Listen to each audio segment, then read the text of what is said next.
Emblem ஒன்று நம்ம இன்னைக்கு ரிலீஸ் பண்ணியிருக்கோம். அது என்ன இன்டென்ஷனல்ல நம்ம போட்டிருக்கேன். ஆல்ரெடி நம்மளுக்கு ஒரு எம்பளம் இருக்கு. இல்லை, இப்போ இல்லை. அது இருமொழி கொள்கைனா ஆங்கிலம்ங்கிறது வந்து தொடர்புக்கு அண்ணா சொன்னாரு. ஆனா இப்போ நீங்க ஒரு மொழி கொள்கைனா இப்ப ஆங்கிலம் படிக்க கூடாதா அல்லது எப்படின்னு கேக்குறேன். நீங்க ஒரு சணல்னு ஒன்று இருக்கு, ஹெம்ப்னு ஒரு செடி, சனப்பு. அதுல இருந்து நான் எவ்வளவு நம்ம மேம்பட முடியும் பொருளாதாரத்திலே. கார் தயாரிச்சுக்கலாம், பெட்ரோல் தயாரிச்சுக்கலாம், செங்கல் அதில் எடுத்துக்கலாம்.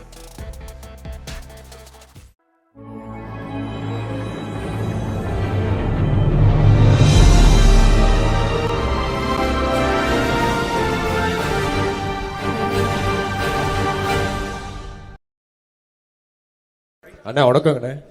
நான் D.ANA கரஸ்பாண்டன்ட். இன்னைக்கு வந்து நிறைய இன்ஃப்ராஸ்ட்ரக்சர் சம்மந்தமா வந்து ஃபார்மர்ஸ் இது சம்மந்தமா எல்லாமே நம்ம கொடுத்துருந்தோம். போன வாட்டி பாசிபிள் இல்லை அப்படின்னு நிறைய விஷயங்கள் சொல்லப்பட்டிருந்துச்சு. இந்த வாட்டி அதை பாசிபிளுக்கு கொண்டு வர மாதிரி நிறைய ப்ரூஃப் சொல்லியிருக்கீங்க. வந்து விவசாயிகளுக்கு நீங்க எப்பயுமே ஃபர்ஸ்ட் இம்பார்ட்டன்ஸ் கொடுத்துட்டு இருந்தது. லோகோ ஒன்று, எம்பளம் ஒன்று நம்ம இன்னைக்கு ரிலீஸ் பண்ணியிருக்கோம். அது என்ன இன்டென்ஷனல்ல நம்ம போட்டிருக்கேன். ஆல்ரெடி நம்மளுக்கு ஒரு எம்பளம் இருக்கு. இல்லை, இப்போ இல்லை. அது 16 இருந்து கொடுக்குறேன். நான் ஆட்சிக்கு வந்தா மாத்துவேங்கிறேன். எனக்கு அடையாளங்கிறது ஒரு ஒரு அது திருவில்லிபுத்தூர்ல இருக்கிற அந்த ஆண்டாள் கோயில் இருக்குல்ல, அதுதான் வச்சிருக்காங்க. அது எனக்கு உலக பொதுமறை தந்த வள்ளுவ பெருமானார் தான் என் இனத்தின் பெருமை மிக அடையாளம். அதுதான், அதை வச்சு அது அந்த முத்திரையை மாத்திரம், தமிழ் தாய் வாழ்த்தையே மாத்திரம், தமிழ்நாட்டின் ஆட்சி முறை எல்லாத்தையும் மாற்றும் போது அதை மாத்திரேன், அதை எடுத்துறேன். எல்லாருக்கும் பொதுவாக வள்ளுவ பெருமகனாரை வந்து எல்லார் வீட்டிலும் இருக்க வேண்டிய திருக்குறள் நூலகத்தில் இருக்கு. உங்களுக்கு புரியுதுன்னு நினைக்கிறேன். அதனால திருவள்ளுவர் தான் எங்களுடைய அடையாளம். அதுதான் தமிழ்நாட்டின் அடையாளமா இருக்கும். அதை மாற்றுவேன். நான் இப்போ அருள்மொழிவர்மன் 4th எஸ்டேட் தமிழ் இப்போ வந்து ஒரு மொழி கொள்கை தான் அவங்களுடைய கொள்கை அப்படின்னு சொல்லி அறிவிக்கிறீங்க. அப்போ ஆங்கிலமோ அல்லது இந்தியோ அல்லது மற்ற மொழிகளையோ கற்க விரும்புறாங்க அப்படின்னா அதை இன்னைக்கு எப்படி ஏற்பாடு செய்ய முடியும்? இருமொழி கொள்கைனா ஆங்கிலம்ங்கிறது வந்து தொடர்புக்கு அண்ணா சொன்னாரு.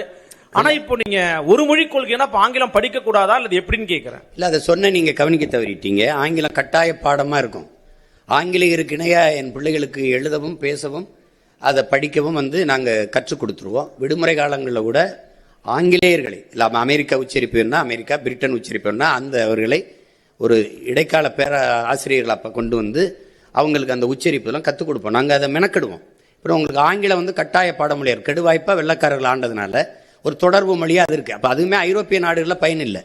பிரான்ஸ் எல்லாம் ஆங்கிலம் பேசவே மாட்டான், பேச மாட்டான். நீங்கள் போய் பார்த்தீங்கன்னா தெரியும். சில நாடுகள் அது பயன் இருக்குது, கற்றுக்கலாம். விரும்பினா ஹிந்தி கற்றுக்க. ஹிந்தி என்ன மொழி படிக்கணும்னு என் பிள்ளைய கேட்குதோ ஆங்கிலம் கட்டாய பாடத்தில் வந்துடுது. விருப்பமாக நான் ஃப்ரெஞ்சு கற்றுக்கிறேன், அதுக்கு வாய்ப்பு ஏற்படுத்தி கொடுப்போம். ஹிந்தி கற்றுக்கிறேன், வாய்ப்பு ஏற்படுத்தி கொடுப்போம். உங்களுக்கு புரியுதுன்னு நினைக்கிறேன். இல்லை நான் ஸ்பானிஷ் கற்றுக்கிறேன், லத்தீன் கற்றுக்கிறேன், எது வேணாலும் நீங்கள் விரும்பினா அது பயிற்றுவிக்கப்படும். அதான் உலகத்தின் எம்மொழியும் கற்போம், நாங்கள் வாழ. எங்கள் மொழி தமிழ் கற்போம், எங்கள் இனம் வாழ. புரியுதா? அதில் எந்த மொழிக்கும் எதிரானவர்கள் இல்லை, சொந்த மொழிக்கு பற்றானவர்கள். சார், இப்போ பாலியல் சமத்துவம் அப்படின்றதுனால தான் நம்ம வில்லிவாக்கத்தில் திருநங்கை ஒருவருக்கு வாய்ப்பும் கொடுத்துருக்கோம். ஆனால் நீங்கள் தேர்தல் அறிக்கையில் திருநங்கைகள் திருநருக்கு தனி மருத்துவமனை அமைக்கப்படும் அப்படின்னு சொல்லியிருக்கீங்க. எதனால? அது ஒரு பாகுபாடாக இருக்காதா? இல்லை, அவங்களுக்கு வந்து அவங்களுக்கான அந்த சிகிச்சைக்கெல்லாம் வந்து சிக்கல் இருக்குது, மற்றவங்க பொதுவாக செய்கிறது இல்லது. அதனால அவங்களுக்கு அது தனி மருத்துவமனை இருக்கிறது தான் சிறப்பு. அது ஒரு மருத்துவமனையில் தனி பிரிவு. உங்களுக்கு நான் சொல்கிறது விளங்குதுன்னு நினைக்கிறேன். அது அவங்களுக்கு இருக்கிற அவங்களுடைய கோரிக்கையை தான் நான் சொல்கிறேன். இப்போ நீங்கள் ஒரு இதிலிருந்து நீங்கள் அந்த பாலியல் மாற்றத்துக்கு வருதில்ல, அதை நீங்கள் பொது மருத்துவமனையில் செய்ய தயாராக இருக்கீங்களா? தனியார் மருத்துவமனையில் செய்ய தயாராக இருக்கீங்களா? இல்லை இல்லை. அப்போ நான் என்ன பண்ண வேண்டியது இருக்குது? மாற்ற வேண்டியிருக்கு. இப்போ நான் உங்களுக்கு ஒரு கேள்வி கேட்குறேன். தனியார் பள்ளி கல்லூரியில் இருக்க தங்கும் விடுதியில் தாழ்த்தப்பட்ட மாணவர்களுக்கு என்று தனியாக விடுதி இருக்கா? இல்லை. ஏன் அரசு பள்ளியில் மட்டும் இருக்கு, அரசு கல்லூரியில் மட்டும் இருக்கு? யார்கிட்ட தீண்டாமல் இருக்கு? யார்கிட்ட இருக்கு? அரசு கிட்ட இருக்கு. நீ தனியார் முதலாளி அந்த பள்ளிக்கூடத்தில் போய் நின்ன சாதியா அந்த சாதியில ஒன்னா இருந்து படிக்கிறான், ஒன்னா சாப்பிட்றான்ல. ஏன் நீ ஓம் பள்ளிக்கூடத்தில் தனியா தங்க விடுதி வைக்கிற, ஒன்னா வைக்க முடியல? இப்ப நான் வரும்போது நீ எப்படி பண்ணுவ? நீ இப்ப தனியா விடுதி கேட்பியா? தனியா சொல்லுவியா? நீ ஒரே விடுதியில் படி, என்ன சான்றிதழ் புடி, எங்கேயாவது போ. அதையே சாதிக்க முடியல. அப்போ அது அவங்களுக்கு தேவை. அவங்க என்கிட்ட வச்ச கோரிக்கை தான் அதில் வச்சிருக்கேன். அதனால அது பொது மறுப்ப. நீங்க ஒன்று கேட்போம், கொரோனா நேரத்தில் ஏதாவது தனியார் மருத்துவமனை ஒரு நோயாளியை எடுத்து மருத்துவம் செஞ்சதா இருக்குதா? முழுக்க முழுக்க அரசு மருத்துவர்களும் அரசு செவிலியர்களும் தான் சேவை செஞ்சு காப்பாற்றினாங்க. அப்போ அது புரியுது இல்லை? அது மாதிரி ஒரு நிலைமை அவங்களுக்கு இருக்கிறனால ஒரு பொது மருத்துவமனையில் அவங்களுக்கு தனி பிரிவு, அவங்களுக்கு தனி மருத்துவம். அது இந்த உடல் உறுப்பு அறுவை சிகிச்சை செய்யறதுக்கு அவங்க படுற அந்த துயரத்தை நீங்க சொல்லி கேட்டீங்கன்னா அவங்களுக்கு நான் சொல்றதுல அந்த மதிப்பு தெரியும். இப்போ நீங்க சொல்ற விஷயம் எல்லாருமே மிக சூப்பரான சிந்தனைகள், தற்சார்பு பொருளாதாரம், பால் வளத்திலிருந்து எடுக்கக்கூடிய அந்த பொருளாதாரம் எல்லாமே நீங்க பேசும்போது வெறும் பால் எல்லாமே குறிப்பா அந்த பால்னு சொல்றது 3 லட்சம் கோடி ரூபாய் அளவுக்கு நீங்க பேசும்போது இது எல்லாமே நீங்க சொல்றது ரொம்ப சூப்பரான ஒரு விஷனரியா இருக்கு. ஆனா இது ஏன் மக்கள்கிட்ட கொண்டு போய் சேரல? ஏன்னா 2500 ரூபாய் கொடுக்கறது, 2000 ரூபாய் கொடுக்கறது, 5000 ரூபாய் கொடுக்கறது மக்கள்கிட்ட வரவேற்பை பெறும் பொழுது இது ஏன் போய் சேர மாட்டேங்குது? அதை நம்ம சேர்க்க தவறிட்டோமா? இது என்ன காரணம்? அதுல என்ன சிக்கல் இருக்குன்னா, இங்க ஆட்சியில இருக்கிறவங்க இத பொது புத்தியில இப்பவுமே சீமா ஆடு மாடு மேய்க்க சொல்றான், சீமா வேளாண்மை செய்ய சொல்றான். அது இப்ப உங்களுக்கு எங்க கிராமத்திலேப்பா 10 ஏக்கர் வச்சு வேளாண்மை செய்யறவனுக்கு பொண்ணு கொடுக்க மாட்டாங்க.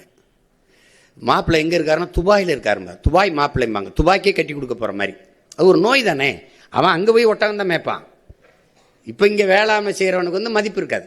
அப்ப அதுக்கு மதிப்பு உயர்த்தணும்னா அது அரசு பணி ஆகுனாதான் மதிப்பு ஏறும் உங்களுக்கு. அப்ப நீங்க அதுக்கு கவர்மெண்ட் வேலைடா, அரசாங்க வேலை அப்படின்னா என்ன பண்ணுவேன்? நீங்க நான் மருத்துவத்தை உங்களுக்கு கொடுத்துட்டேன்னா தம்பி, கல்வியை நல்லா உங்க பிள்ளைகளுக்கு கொடுத்துட்டேன்னா, நீரெல்லாம் விநியோகம் பண்ணிட்டேன். இப்போ நீங்கள் 1000 ரூபா கொடுக்குறீங்க, எங்கள் அம்மா 30 குடுவை வாங்குறா தண்ணி.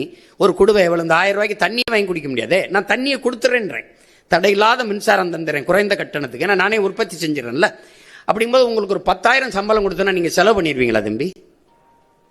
எவ்வளவு பொருளாதாரம் எங்கே போகுது என் குடிகளுக்குன்னா மருத்துவம், கல்விக்கு, குடிநீருக்கு தான் போகுது. அதை நான் முழுக்க குறைச்சிடறேன். சுத்தமாக அதை மறந்துரு, நீ இதை மறந்துரு, நான் தந்துடுறேன், வேற சொல்லு, அது ஏன் பொறுப்புன்ட்டல்ல அப்படின்னு சொல்லிடுது. அரசு பொறுப்பேற்றுது. இது என்னன்னா இவங்க பொது புத்தியில இது ஒரு இழிவா பேசி ஆடு மாடு மேய்க்க சொல்றான். அப்ப சாராயம் வைக்க சொல்ற, சாராயம் ஊத்தி கொடுக்குறான்ல, எம்எஸ்சி எம்ஃபில் படிச்சுட்டு தானே ஊத்தி கொடுக்குறான். உங்களுக்கு தெரியாது, தமிழ்நாடு சட்டசபையில் ஐயா எடப்பாடி முதல்வர் இருக்கும்போது 400 பேர் வாயிற்காவலர் வேலைக்கு 400 பொறியாளர்கள் நினைச்சிருந்தாங்க. இங்க ஒரு கோட்பாடு இருக்கு தம்பி, எந்த வேலையும் செய்யலாம் இழிவல்ல, எந்த வேலையும் செய்யாமல் இருப்பதான் இழிவுன்னு ஒரு கற்பிதத்தை கொடுக்கணும். எந்த வேலையும் செய்யாம இருக்கிறதாண்டா இழிவு. இப்ப நீங்க தச்சு வேலைக்கு வர்றதில்ல, கம்பி கட்டுறதுக்கு வர்றதில்ல, கொத்தனார் வேலைக்கு வர்றதில்ல, எந்த வேலைக்கு நீங்க வர்றதில்ல. ஆனா இதையெல்லாம் தான் அப்படியே போய் வெளிநாடுகளை செய்றீங்க. அப்ப அது என்னன்னா, கழிவறை கழுவுனாலும் கண்ணுக்கு தெரியாம இப்ப கழுவணும்ன்ற உளவியல் நோய். அதுதான் தப்புங்கிறேன் நான், அது தப்புங்கிறேன். நீ எந்த வேலையும் செய்யலாம், மதிப்பு மிக்கது. அப்ப அதை கொண்டு வரணும்னா நான் அரசுன்னு சொன்னாதான் அது பெருமைக்குரியதா தெரியுது. அப்ப நான் வரும்போது ஒரு தடவை பண்ணி காட்சிட்டேன்னா சரிதான் அப்படின்னு மக்களுக்குள்ள அதான் சொல்லணும், ஒரு விழிப்புணர்வு வரணும். இப்ப இலவசத்துல இழக்கிறாங்க. இந்த பணத்தை எங்க இருந்து? இப்ப 5000 ரூபாய் 6800 கோடி முதலீடு பண்ணிருக்கு.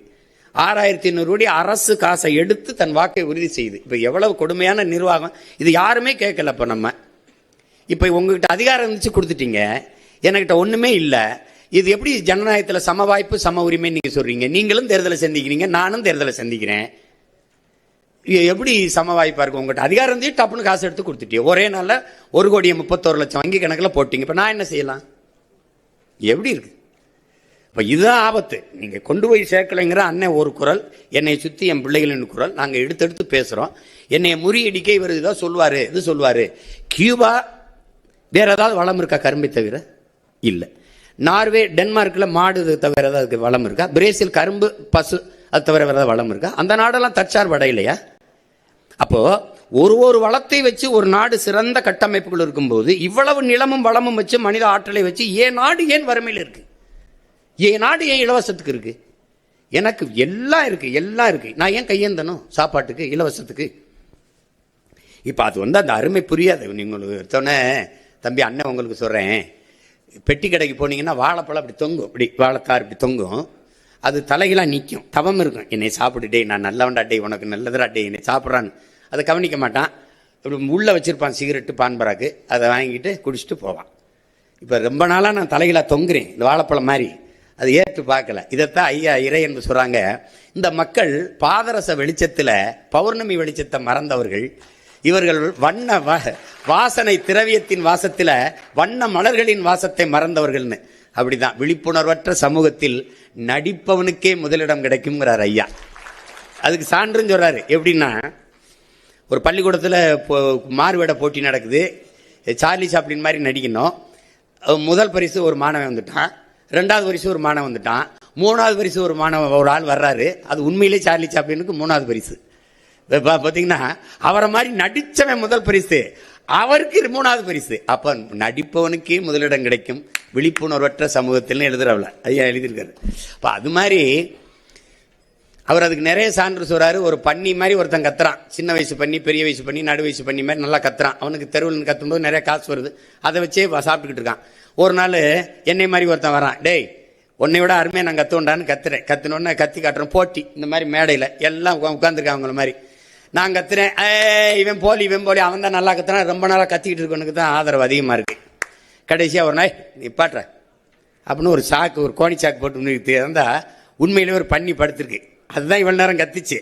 அப்ப இவர் என்ன சொல்றாரு, டேய் உண்மையான பன்னியின் சத்தத்தை இந்த போலியை கேட்டு கேட்டு கேட்டு மறந்துட்டீலடா, நான் இவ்வளவு நேரம் நான் கத்தலடா, அந்த பன்னி தாண்டா கத்திச்சுன்னு. அப்படி இந்த போலியை கேட்டு கேட்டு இந்த உண்மையை மக்கள் ரொம்ப நாளா மறந்துட்டாங்க. அது உங்களை மாதிரி உள்ளவங்க நீங்க தான் இந்த அறிவு தளத்தில் இது கடத்தி, ஏதோ கொஞ்சம் கவனிங்க, இருந்தாலும் ஏதோ சொல்லிட்டு இருக்கா, ரொம்ப நாளா சொல்றாயா பாருங்க, ஏன்னா உண்மையிலேயே தலை சிறந்த நாடா நம்மளால மாற்ற முடியும். அது ஒன்றும் பெரிய வேலை இல்லை. அவரவர் வாழ்விடத்துல நீங்க ஒரு சணல்னு ஒன்று இருக்கு, ஹெம்ப்னு ஒரு செடி, சனப்பு, அதுல இருந்து நான் எவ்வளவு நம்ம மேம்பட முடியும் பொருளாதாரத்தில். கார் தயாரிச்சுக்கலாம், பெட்ரோல் தயாரிச்சுக்கலாம், செங்கல் அதில் எடுத்துக்கலாம், மழை போய் நொறுக்க வேண்டியதுல எல்லாமே அதில் தயாரிக்க முடியும். அதை வளர்க்குறதுல என்ன உனக்கு பிரச்சனைன்னு கேட்குறேன். இப்போ அதுதானே உங்களுக்கு. அப்போ அதை ஒரு சொல்றதை இப்போ நீங்க சொல்ல முடியலன்னா நம்ம இவர் இதோ இதெல்லாம் சாத்தியமாங்க அப்படின்ட்டு போகிறது தானே. நீங்க ஆடு மாடு மேய்க்கிறது உங்களுக்கு அவமானம்னா, நான் அப்ப நீங்க நபிகள் மேய்ச்சிருக்காரு, கிருஷ்ண பரமாத்மா மேய்ச்சிருக்காங்க, இயேசு இறைமகன் இயேசு மேய்ச்சிருக்காங்க. அப்ப 3 பேரையும் நீங்க அசிங்கப்படுத்துறீங்க, அப்படிதான் அர்த்தமாகுது.